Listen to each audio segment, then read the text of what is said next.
পিছনে তো পুরুষ ঘুরতে পারে না, বরং পুরুষ তো তারা যাদের পিছনে মেয়েরা খোঁজে, যার বাস্তব প্রমাণ ইউসুফ আলাইহিস সালাম।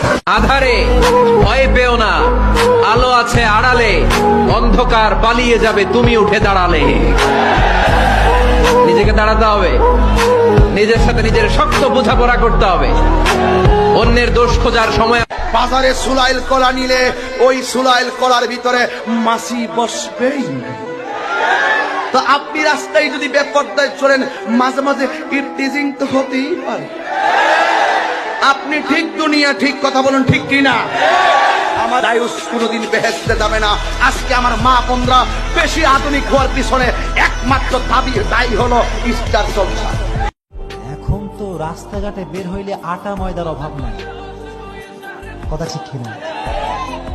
আমি বিয়ে বাড়িতে গেলে আয় হায়, আমারে কয় মেয়েরা, হুজুর আপনার ওয়াজ খুব শুনে একটা সেলফি তোলা যাবে?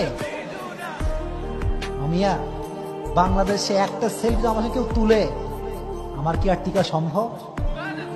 এটা কি আমেরিকা নাকি? এটা বাংলাদেশ। বাংলাদেশের মানুষ খুবই সেন্সিটিভ। কখনো বাংলাদেশের মানুষ মেয়েদের সঙ্গে ফাউল